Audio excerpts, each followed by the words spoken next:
नाजरीन अस्सलाम वालेकुम। इनसाइड न्यूज़ के नए प्रोग्राम के साथ मैं हूं इब्राहिम राजा और आज हम बात करेंगे कि बिलावल भुट्टो की एक ताकतवर शख्सियत से ताज़ा मुलाकात क्यों हुई। इस मुलाकात पर मियां नवाज शरीफ और मौलाना फजलुर रहमान क्यों बरहम हैं, 19 अक्टूबर को क्या होने वाला है और इसके अलावा आपको ये भी बताएंगे कि पुलिस ने लंदन में हसन नवाज के दफ्तर के बाहर एक मशकूक गाड़ी पर छापा क्यों मारा। अगर आप इस खबर की तफसील जानना चाहते हैं और आने वाले दिनों में भी अहम मामला से आगाह रहना चाहते हैं तो हमारे चैनल को सब्सक्राइब कीजिए। और अब बात करते हैं आज के मौजू पर, यानी बिलावल भुट्टो की एक ताकतवर शख्सियत से नई मुलाकात क्यों हुई और लंदन में हसन नवाज के दफ्तर के बाहर मशकूक गाड़ी के खिलाफ कार्रवाई का मामला क्या है। आपको इस इशू के मुतल्लिक दो इंतहाई अहम पॉइंट्स बताते हैं। आप इन पॉइंट्स को खुद कनेक्ट करके, यानी इन पॉइंट्स को और इन नुक्तों को जोड़कर इस पूरे मामले को अच्छी तरह और आसानी से समझ सकते हैं। तो मामला यह है कि आसिफ अली जरदारी ने एक अहम शख्सियत को टेलीफोन किया। ये एक बाअसर शख्सियत है जिसके ताकतवर हलकों से भी अहम नौइयत के ताल्लुकात हैं। आसिफ अली जरदारी के इस फ़ोन से पहले पीपल्स पार्टी का एक इंतहाई अहम नौइयत का इजलास भी हुआ था। इस इजलास में बहुत ज़्यादा बहस और बड़ी गर्मा गर्मी भी हुई थी। इस इजलास में आसिफ अली जरदारी और बिलावल भुट्टो दो मुख्तलिफ नुकात पर खड़े नज़र आए, यानी दोनों का जो मौक़िफ़ है वो एक दूसरे से मुख्तलिफ था। और ये जो नुकात थे ये मौलाना फजलुर रहमान और मियां नवाज शरीफ के फ़ौज मुखालिफ बयानात के मुतल्लिक थे। इसी इजलास के बाद आसिफ अली जरदारी ने एक बाअसर शख्सियत से रब्ता किया और उस शख्सियत से कहा गया कि उनके ज़रिए कोई अहम नौइयत की पैगाम रसानी करनी है। ये शख्सियत मौजूदा सूरत हाल में किसी किस्म की पैगाम रसानी में, यानी पैगाम पहुँचाने में हिचकिचाहट का शिकार थी और इसकी दो वजूहात हैं। इनमें एक वजह तो ये थी कि मौलाना फजलुर रहमान खुद GHQ के बाहर धरना देने का एक वाज़े इशारा दे चुके थे। उनकी जमात JUI ने कोर कमांडर पेशावर के घर के बाहर धरना देने की एक धमकी भी दी थी और मौलाना फजलुर रहमान ने तो यहाँ तक कह दिया कि इस्टेब्लिशमेंट इमरान खान की हुकूमत की जितनी मर्जी हिफाजत कर ले वो इस हुकूमत को गिरा कर ही दम लेंगे और अगर कोई बीच में आया तो बहुत बड़ा हंगामा होगा। दूसरी जानिब मियां नवाज शरीफ ने बराह रास्त DGISI जनरल फैज़ हमीद का नाम लिया।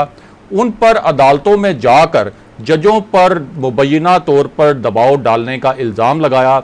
इसके अलावा मियां नवाज शरीफ ने army chief general Qamar Javed Bajwa को मुखातिब करते हुए कहा कि वो मुबैना तौर पर उनके खिलाफ, यानी मियां नवाज शरीफ के खिलाफ और मरियम नवाज के खिलाफ जो कार्रवाइयाँ हुई हैं उनमें बराह रास्त मुलव्विस थे। नवाज शरीफ ने अपनी तकरीरों में कुछ वीडियोस भी चलाईं और कुछ वीडियोस के बारे में दावा किया जा रहा है कि वो मज़ीद वीडियोस जारी करने वाले हैं और इन वीडियोस के बारे में कहा जा रहा है कि ये वीडियोस भी अहम शख्सियात के मुतल्लिक हैं।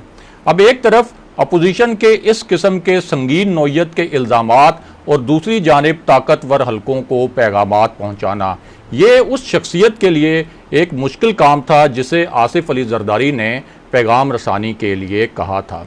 अब जब ये शख्सियत इस पैगाम रसानी के बारे में हिचकिचाहट का शिकार थी तो आसिफ अली जरदारी ने उसे कहा कि पीपल्स पार्टी फ़ौजी क़यादत के ख़िलाफ़ मौलाना फजलुर रहमान और मियां नवाज शरीफ के जो बयानात हैं उनको डिसऑन करती है और उनकी ज़िम्मेदारी नहीं लेती और पीपल्स पार्टी का इन बयानात से किसी किस्म का कोई ताल्लुक़ नहीं। उसके बाद इस शख्सियत ने आसिफ अली जरदारी की बात मान ली और ये हामी भर ली कि वो जिसे पैगाम पहुंचाना चाहते हैं उनका पैगाम उस शख्सियत को पहुंचा दिया जाएगा। अब यहाँ से कहानी ने एक ड्रामाई मोड़ लिया। ये मोड़ क्या था उसकी तफसील भी आपको बताते हैं। इसके अलावा आपको हसन नवाज के दफ्तर के बाहर मशकूक गाड़ी के मामले से भी आगाह करेंगे और ये भी बताएंगे कि 19 अक्टूबर को क्या होने वाला है। तो पहले आपको बताएं कि एडिशनल अटॉर्नी जनरल ने एक ख़त लिखा है। इस ख़त की एक कॉपी पाकिस्तानी वजारत ख़ारजा के ज़रिए बरतानवी वजारत खारजा को भी भेजी गई है।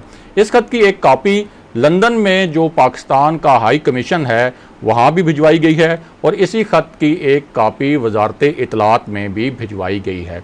अब ये जो खत है ये नवाज शरीफ के बारे में उस अदालती फैसले के मुतल्लिक है जिसमें कहा गया था कि नवाज शरीफ के इश्तिहार अखबार में शाया किए जाएं।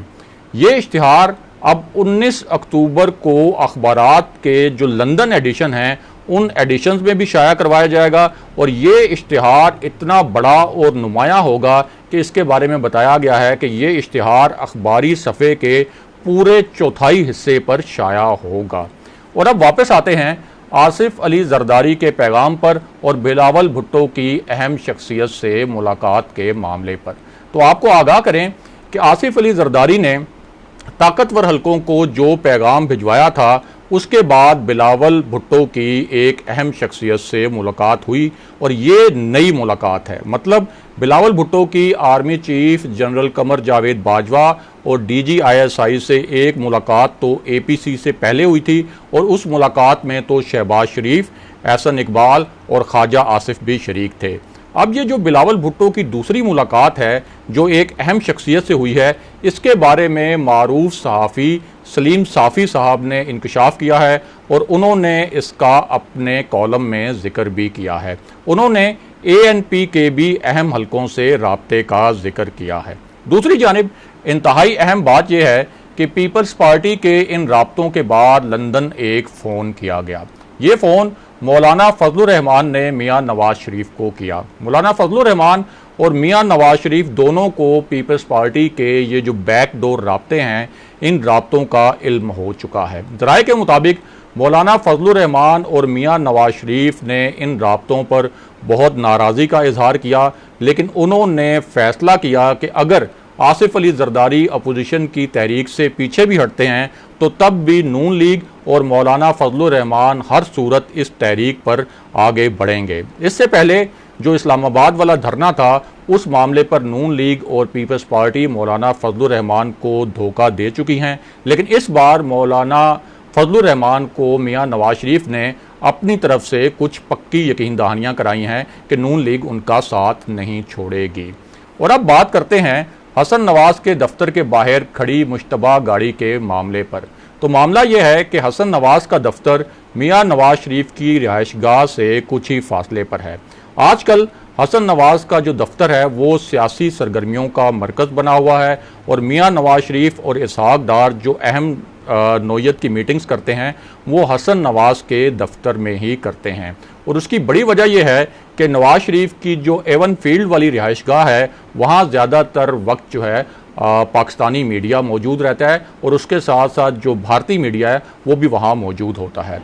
अब हसन नवाज के दफ्तर के बाहर एक मेटालिक वाइट रंग की गाड़ी खड़ी थी। इस गाड़ी के बारे में पुलिस को किसी ने इतला दी कि यहाँ एक मुश्तबा या आप कह सकते हैं कि एक मशकूक गाड़ी खड़ी है। इस गाड़ी में उस वक्त कोई शख्स मौजूद नहीं था। इस इतला के बाद लंदन पुलिस की एक गाड़ी फ़ौरन हसन नवाज के दफ्तर के बाहर पहुंची और इस गाड़ी में लंदन पुलिस के 2 अहलकार सवार थे। इन दोनों अहलकारों ने इस गाड़ी का ट्रंक खोला, यानी आप कह सकते हैं कि इस गाड़ी की जो डिग्गी है उसको भी चेक किया और उसकी मुकम्मल तौर पर चेकिंग की गई। इसके अलावा इन दोनों अहलकारों ने गाड़ी को अंदर से भी चेक किया और वो जो तेज़ रोशनी वाली वो एक टॉर्चेज़ होती हैं पुलिस के पास, उन टॉर्चेज़ के ज़रिए भी इस गाड़ी को अंदर से चेक किया गया। लेकिन अभी तक ये वाज़े नहीं है और बरतानवी पुलिस की जानिब से अभी तक ये बताया नहीं गया कि इस गाड़ी के बारे में पुलिस को क्या इतला मिली थी और पुलिस को इसकी डिग्गी खोलकर इसकी तलाशी क्यों लेनी पड़ी। यहाँ एक और अहम बात यह भी है कि इसहाक डार ने लंदन में सहाफ़ियों को कुछ अहम इतला दी है। लंदन में मौजूद इन पाकिस्तानी सहाफ़ियों के मुताबिक इसहाक डार का कहना है कि मियाँ नवाज शरीफ के सीने में कुछ अहम राज छुपे हैं। इन राजों को अब तक मंजर आम पर नहीं लाया गया था, लेकिन अब मियाँ नवाज शरीफ ने फैसला किया है कि वो इन मामलात पर भी खुलकर बात करेंगे। नून लीग का दावा है कि ये फैसला army chief general Qamar Javed Bajwa के उस खिताब के बाद किया गया जिसमें उन्होंने कहा था कि पाक फौज आइन और कानून के तहत मुंतखब हुकूमत की हमायत जारी रखेगी और किसी को इजाज़त नहीं दी जाएगी कि पाकिस्तान में उम्मीद की फ़ज़ा को ख़त्म करे। आज के प्रोग्राम के लिए बस इतना ही। अगले प्रोग्राम तक के लिए खुदा हाफिज़।